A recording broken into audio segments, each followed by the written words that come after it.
찬송가 438장을 부르심으로 목요일 새벽 예배를 시작하겠습니다.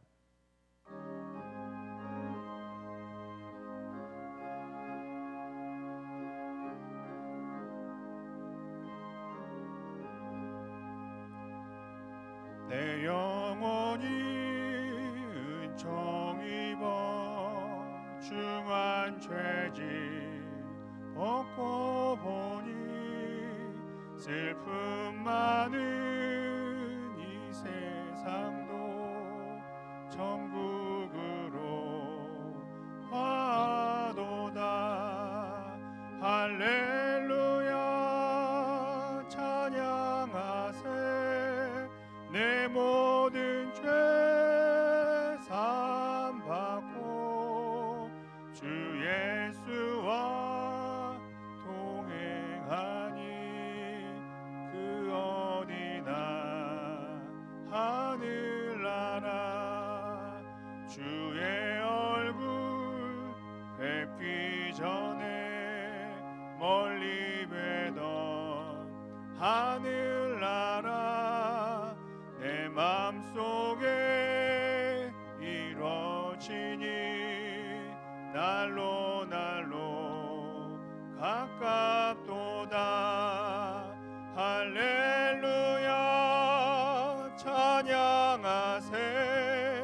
내 모든 죄 사함 받고 주 예수와 동행하니 그 어디나 하늘나라 높은 산이 거친 들이 조막이나 궁궐이나 내 주 예수 모신 곳이 그 어디나 하늘나라. 할렐루야 찬양하세. 내 모든 죄 사함 받고 주 예수와 동행하니 그 어디나 하늘나라. 다 함께 신앙 고백하시겠습니다.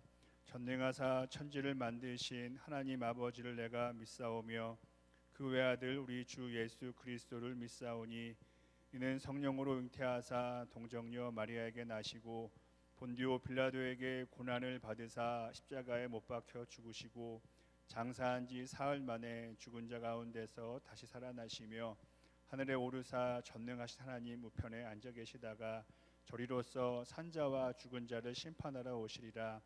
성령을 믿사오며 거룩한 공회와 성도가 서로 교통하는 것과 죄를 사하여 주시는 것과 몸이 다시 사는 것과 영원히 사는 것을 믿사옵나이다. 아멘. 하나님 감사합니다. 오늘도 온라인으로 하나님께 예배를 드리게 해주신 것 감사드립니다. 저희가 비록 교회당에 모이지 못하고 각자의 처소에서 예배를 드리지만 우리가 드리는 진심의 예배를, 전심의 예배를 다 흡족히 받아줄 줄 믿습니다. 교회 온 성도님들을 지켜 보호하여 주시옵소서. 담임 목사님과 교육자들을 하나님의 길로 인도하여 주시옵소서. 이 땅을 치유해 주시고 평안케 하여 주시옵소서. 감사합니다. 예수님의 이름으로 간절히 기도드립니다. 아멘. 이 시간 함께 나누실 말씀은 신명기 2장 1절에서 15절입니다. 신명기 2장 1절에서 15절입니다. 제가 1절에서 5절까지만 읽어드리겠습니다. 우리가 방향을 돌려 여호와께서 내게 명령하신 대로 홍해길로 광야에 들어가서 여러 날 동안 세일산을 두루 다녔더니 여호와께서 내게 말씀하여 이르시되 너희가 이 산을 두루 다닌 지 오래니 돌이켜 북으로 나아가라.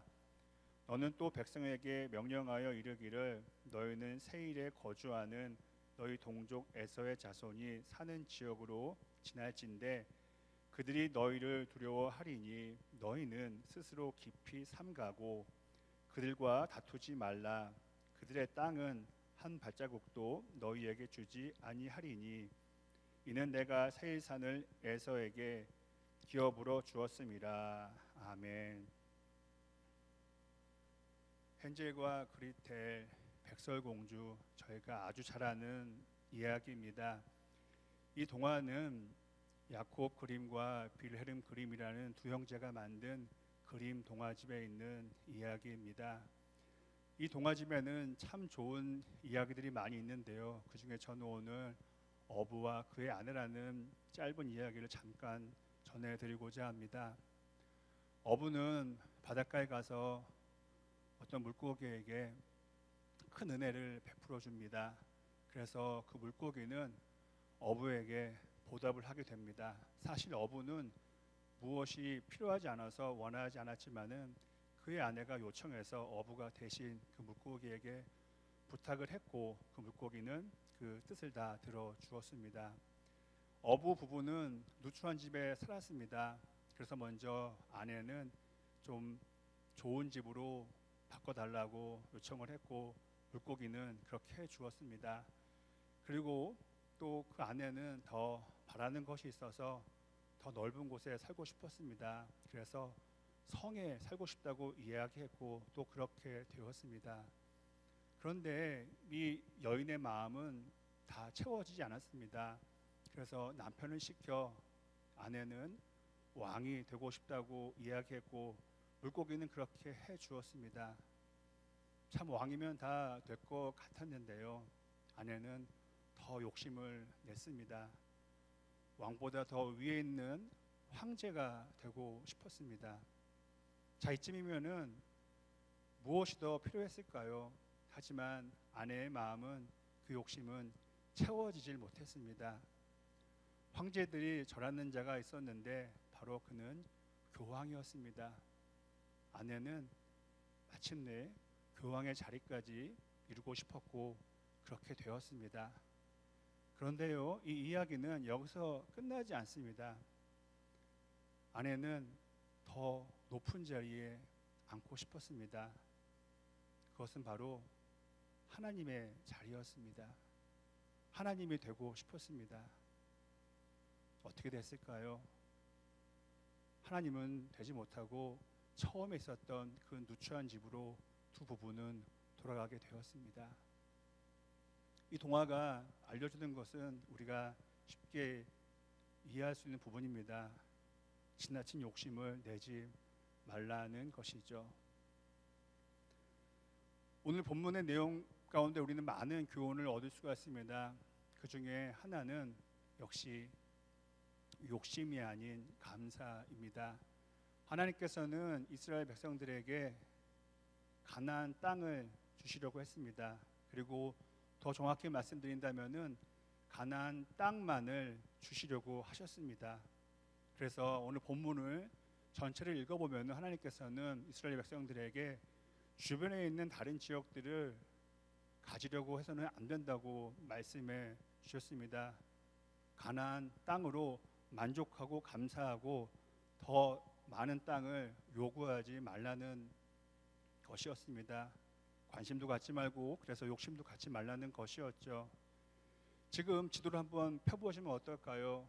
중동에 있는 작은 지역 이스라엘, 그것이 바로 가나안 땅의 지금의 모습입니다. 한번 보시면 어떠신지요? 밑에는 아주 큰 나라가 있습니다. 이집트입니다.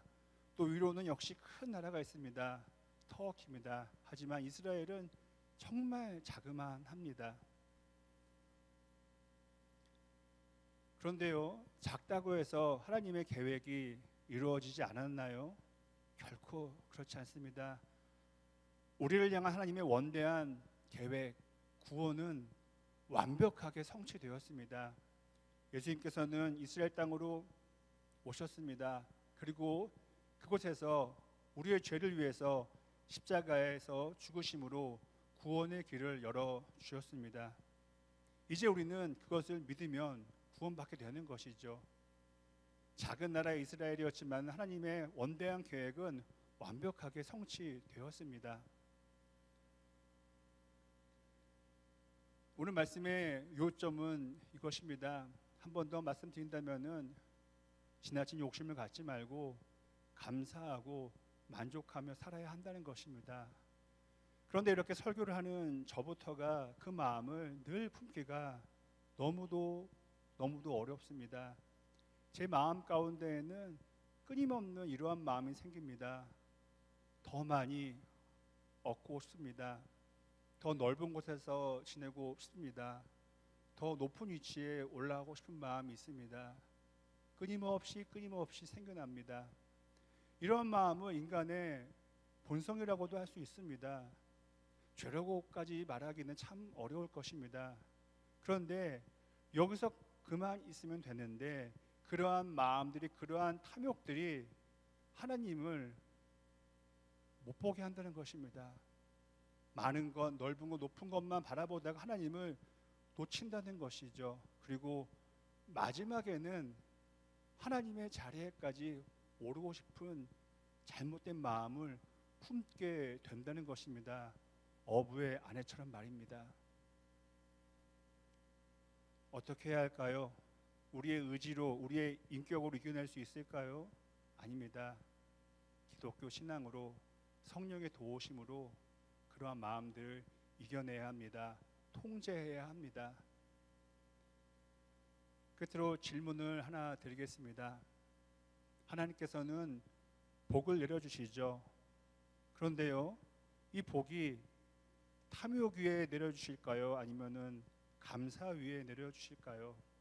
제가 기도하겠습니다. 하나님, 저의 마음이 만족할 수 있게 도와주시옵소서. 감사할 수 있게 도와주시옵소서. 영생으로 이어지는 구원을 받은 것에 감사하여서 더 많은 것에 감사할 수 있는 참된 신앙을 소유할 수 있게 도와주시옵소서. 감사합니다. 예수님의 이름으로 간절히 기도드립니다. 아멘.